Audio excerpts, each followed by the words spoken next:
इस वक्त का बड़ा सवाल कि 2024 का चौधरी कौन, और यही सवाल का जवाब ढूंढने के लिए, तलाशने के लिए हम हरियाणा के अलग अलग संसदीय क्षेत्रों में जा रहे हैं, लोकसभा क्षेत्रों में जा रहे हैं, प्रत्याशियों से बात कर रहे हैं, जनता से मुलाकात कर रहे हैं। और अब ये सिलसिला, ये सवाल का जवाब ढूंढने हम पहुंचे हैं सोनीपत में। लोकसभा क्षेत्र बहुत ही टक्कर का मुकाबला, जाटलैंड कहा जाता है। दो पार्टियों के बीच में मुकाबला है, भारतीय जनता पार्टी और कांग्रेस, और दोनों ही ब्राह्मण मैदान में है, यानी कि जाटलैंड ब्राह्मण मैदान में। और उन्हीं में से एक ब्राह्मण यानी कि भारतीय जनता पार्टी के जो प्रत्याशी हैं, जो मैदान में डटे हुए हैं, यानी कि मोहन लाल जी, उनके घर आप पहुंचे हैं। सुबह सुबह का वक्त है और मेरे साथ पूजा वर्मा जी भी हैं।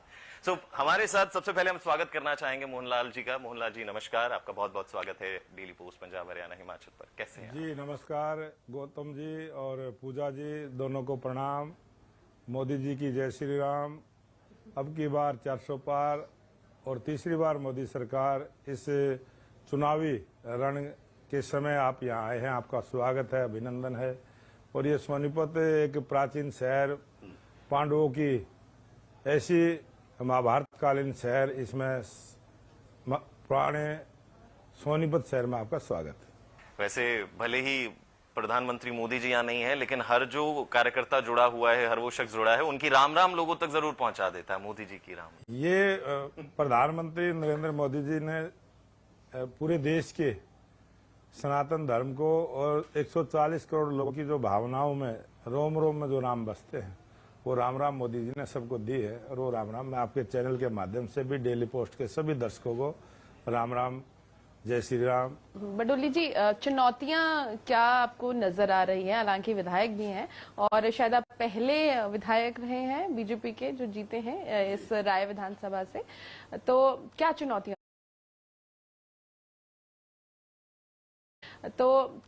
आपको नजर आ रही है? चुनौतियां जो कांग्रेस पार्टी का दुष्प्रचार है, और कांग्रेस पार्टी दुष्प्रचार, झूठ का सहारा लेकर जो चुनावी मैदान में है, और हम अपने विचार को लेकर जनता के बीच में है। प्रधानमंत्री नरेंद्र मोदी जी का जो संकल्प है कि ये देश विकसित राष्ट्र बने, इस देश से भय, भूख और भ्रष्टाचार खत्म हो, सबका साथ, सबका विकास, सबका प्रयास और सबके विश्वास के साथ जो लगातार 10 वर्षों से देश के प्रधानमंत्री नरेंद्र मोदी जी ने गरीब कल्याण की योजनाएं चलाते हुए गरीब के घर तक जो पहुंचाने का काम किया है, आज उससे पूरे देश की जनता, 4 चरणों का चुनाव हो चुका है और अब 3 चरण का बाकी है।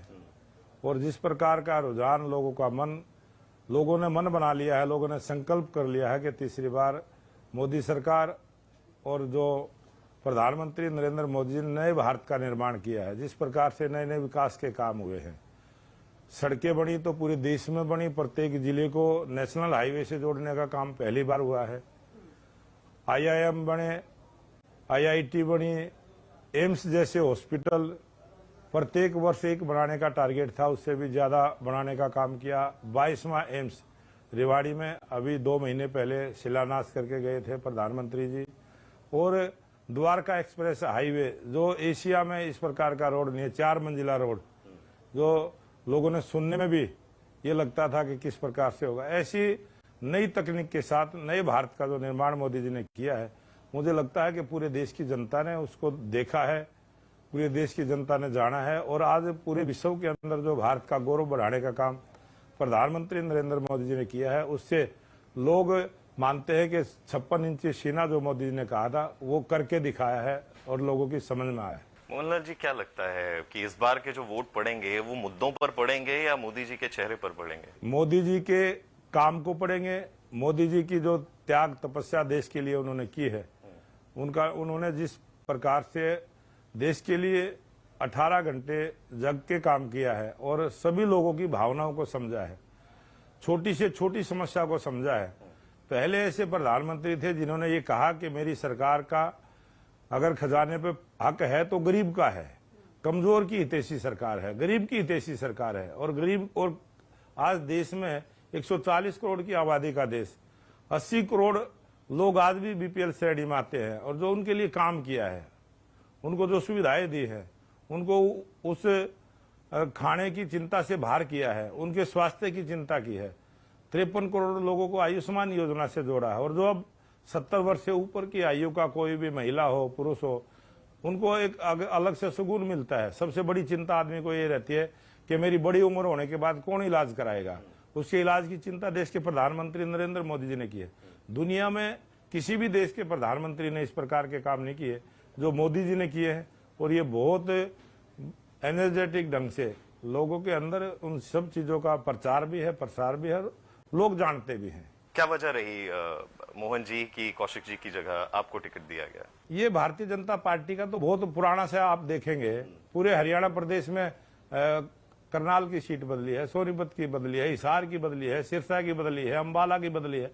ये तो एक प्रोसेस है पार्टी का। और सीएम के, और ये देखो ना, सीएम साहब ने कितनी सादगी के साथ, जरा सी सेकंड तक नहीं आई किस प्रकार से एक निर्णय दिल्ली से हुआ और तुरंत उसको लागू किया, और किस प्रकार से आज भी मनोहर लाल जी कितनी मेहनत से काम कर रहे हैं। मुख्यमंत्री रहते हुए जितना काम करते हैं तो उससे भी डबल ताकत के साथ काम कर रहे हैं। प्रत्येक गांव में जा रहे हैं, प्रत्येक क्षेत्र में जा रहे हैं, और लोगों के बीच में। एक अपोजिशन को मुद्दा दे दिया आपने। ये अपोजिशन के लिए मुद्दा हो सकता है, देश की जनता के लिए कोई मुद्दा नहीं है। देश की जनता तो इसको अच्छा मानती है कि मोदी जी है तो मुमकिन है, और एक विचार के लिए काम करते हैं। सबसे बड़ी बात यह है कि अपने लिए कोई काम नहीं करना, देश के लिए काम करना, और देश की भावना के लिए जो काम करता है उसको देश की जनता स्वीकार भी। मकसद के लिए चेहरा बदला गया, क्या वो मकसद हासिल होता हुआ नजर आ रहा है? मकसद नहीं, ये अंत्योदय की सरकार है, गरीब की सरकार है, ये सबका भला करने वाली सरकार है। और हर व्यक्ति को कोई न कोई जिम्मेवारी होती है, कुछ समय के लिए किसी को जिम्मेवारी, कुछ समय के लिए किसी को जिम्मेवारी। तो ये तो एक जिम्मेवारी का एक क्रम है, और उस क्रम में एक ऐसे कार्यकर्ता को हरियाणा प्रदेश का मुख्यमंत्री बनाया है जो बिल्कुल प्योर किसानी से जुड़ा हुआ है, अपने हाथ से जिसने खेती की है, जिसने बिल्कुल जो जमीनी स्तर पर जो गरीबी होती है उसको देखा है, गरीब को जानते हैं किस प्रकार की गरीबी का दर्द है, किस प्रकार से गरीबी को दूर करना है। उनके दिमाग में सारी कल्पनाएं हैं और वो काम किया है। बहुत अच्छे परिणाम हरियाणा प्रदेश में 10 की 10 लोकसभा की सीट भारतीय जनता पार्टी के कमल के फूल खिलाने का काम जनता करेगी, जनता का आशीर्वाद भरपूर मिलेगा। अच्छा बड़ौली साहब, आपने जो मुद्दे बताए सारे राष्ट्रीय मुद्दे हैं। अगर हम स्थानीय मुद्दों की बात करें, क्या मुद्दे यहाँ पे नजर आए हैं, और जो यहाँ से पहले सांसद रहे हैं रमेश कौशिक जी, उनका रिपोर्ट कार्ड क्या है? उनका रिपोर्ट कार्ड तो जनता उन्हीं को देगी या आपको देगी। आप जाते हो बीच में, वो कुछ कहते हैं कि क्या काम रह गए जी, ये हम नहीं। अब चुनाव के समय में तो काम की कहाँ चर्चा होती है, अब तो चुनाव की बात होती है। फायदे नुकसान जो उन्होंने भी किए, पार्टी के साथ जुड़े, आप पार्टी के साथ हैं, तो उसका फायदा नुकसान आपको भी होगा? नहीं, फायदा ही होगा। पार्टी ने जो काम किया सबके लिए किया, कोई उसके लिए तो काम किया नहीं। सरकार से बजट आया, विकास के लिए पैसा आया, वो लगा है, उसमें भ्रष्टाचार नहीं हुआ, उसमें घोटाला नहीं हुआ। यही मोदी जी की सरकार की खासियत है कि 2014 से आज तक सरकार के किसी भी काम में कोई घोटाला नहीं होने दिया, भ्रष्टाचार नहीं होने दिया, पारदर्शी ढंग से सबको न्याय देने का काम किया। और जो विकास का पैसा विकास के काम में लगा है, जो गरीब के हक का जो पैसा था सीधा उसके खाते में देने का काम किया है। देश के 11 करोड़ किसानों को किसान सम्मान निधि दी तो उनके खाते में दी है। अगर 80 करोड़ लोगों को उनको बीपीएल श्रेणी में उनको कोई चीज दी है तो उनके खाते में दी है, उनके अंगूठे से सब चीजें मिलती है। पेंशन मिलती है तो सीधी मिलती है। जब हमारी 2014 में सरकार आई तो हरियाणा प्रदेश में ओल्ड एज पेंशन 1000 रुपये थी, और हमने 9.5 वर्षों में उसको 3000 किया है। तो हमने तेज गति के साथ सबको फायदा देने का काम किया है। और कांग्रेस पार्टी का राज रहा।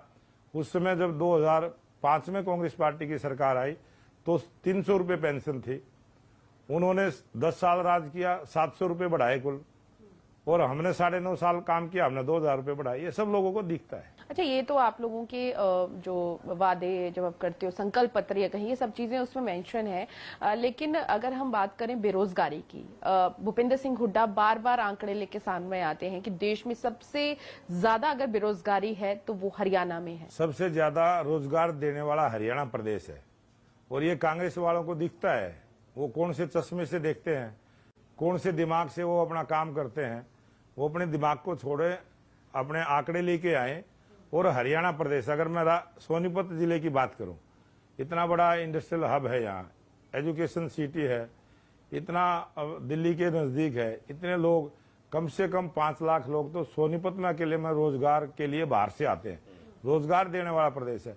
आज हरियाणा प्रदेश में अगर आप किसान के पास जाओगे तो बाहर के लोग रोजगार के लिए यहाँ आते हैं। रोजगार के यहाँ तो बहुत सारे साधन है, हरियाणा है, पंजाब है, उत्तर प्रदेश का कुछ एरिया है, यहाँ तो रोजगार इतना है कि लोगों को दिहाड़ी पे अगर मजदूर ढूंढने निकले तो घंटों लाइन में लग के मजदूर को ढूंढना पड़ता है। यहाँ तो चिड़ाई के लिए मिस्त्री भी कई कई दिन की बुकिंग पे मिलता है, यहाँ तो बहुत काम है। अच्छा, लेकिन इस पे ना अगर आपके अलायंस पार्टनर जो रहे हैं जजपा वाले, उन्होंने 75% आरक्षण की भी बात कही थी, हालांकि वो मैटर जो है वो सुप्रीम कोर्ट में विचाराधीन है। तो एक ये चीज हो गई। दूसरा, उन्होंने जो विपक्ष है वो ये भी कहता है कि हरियाणा के नौजवानों को इजराइल भेजा जा रहा है, हरियाणा कौशल रोजगार जो योजना है उसमें भी लोगों को पैसे नहीं मिल रहे हैं या नौकरियां उस तरीके से नहीं मिल रही। हमारे हरियाणा प्रदेश में बहुत सारे ऐसे गांव हैं, एक एक गांव से 200-200 लड़के बाहर गए हैं काम के लिए। और जो लोगों की शिकायतें थी कि डंकी के रास्ते से जो भेजा जाता है, कानूनी रूप से उनको कोई नुकसान ना हो, वो उनको कोई परेशानी ना हो, उसको दूर करने के लिए हरियाणा सरकार ने बहुत अच्छी पहल की है कि एक डिपार्टमेंट बना के मॉनिटरिंग करने का भी काम होगा और उनको आसानी से वो बाहर जा पाएंगे और वो बाहर काम कर पाएंगे। बहुत सारे नौजवान ऐसे हैं जो बाहर जाके काम करना चाहते हैं और रोजगार बाहर करना कोई पाप थोड़ा ही अच्छी बात है। उन्हीं नेशनल हाईवे से दिल्ली से लोग शिमला, मनाली, कुल्लू निकल जाते हैं, लेकिन सोनीपत का रुख नहीं करते, बहुत पास है। सोनीपत में बहुत अच्छी चीजें बनेंगी। अभी सोनीपत में पांडवों के 5 द्वार बनेंगे, बहुत जल्दी बनेंगे, हमारी सरकार बनाएगी। और बहुत सारे टूरिज्म के, यहाँ यमुना नदी है, यहाँ पर बहुत सारे ऐसे तीर्थ स्थान है, सतकुंभा धाम है यहाँ, बहुत सतयुग काल की भी एक पहचान सतकुंभा धाम यहाँ है, वो भी टूरिज्म के मामले में धार्मिक स्थल बहुत बढ़िया विकसित हो सकता है। अभी सरकार उस विचार की बनी है, पहले की सरकारों ने इस तरफ ध्यान नहीं दिया, लेकिन मोदी जी की सरकार ने, भारतीय जनता पार्टी की सरकार ने, टूरिज्म भी रोजगार का बहुत बड़ा साधन देश में हो सकता है, इस बात को हमने समझा है, इसको लागू करेंगे। आपने किसानों की बात करी कि किसान निधि योजना के तहत पैसे दिए, एमएसपी दे रहे हैं, सारा चीजें हो रही हैं। 2 साल पहले आंदोलन चला आपके सोनीपत के आगे सिंह बॉर्डर पर, 2 साल किसान बैठे रहे और अभी भी किसान शंभू बॉर्डर पे और खनौरी बॉर्डर पे बैठे हैं। क्या लगता है कि इसका खामियाजा आप लोगों को भुगतना पड़ रहा है, क्योंकि लगातार विरोध हो रहा है? जो किसान यूनियन वाले लोग आंदोलन करते हैं, वो एक बार चुनाव में जाके देखें, जनता के बीच में जाके देखें, जनता का रिस्पांस देखें। और बहुत सारे लोग ऐसे हैं, बहुत बड़ा देश है, जो अपनी इस प्रकार की यूनियन बना के काम करते हैं। उनका यूनियन को चलाने का मकसद होता है, वो समय समय पर लोगों को मोटिवेट भी करते हैं और कभी कभी लोग उनकी बातों में भी आते हैं। ये आंदोलन उसी प्रकार का था, जिस प्रकार से इस आंदोलन का रुख रहा, जिस प्रकार के उसके रिजल्ट रहे, जिस प्रकार का खामियाजा हमें भी यहाँ सोनीपत में भी, यहाँ किस प्रकार के नए नए नशे यहाँ छोड़ के चले गए, तो ये कई चीजें नुकसान भी होती है। और हमारे सोनीपत की जनता ने तो समझा है, उस आंदोलन को झेला है।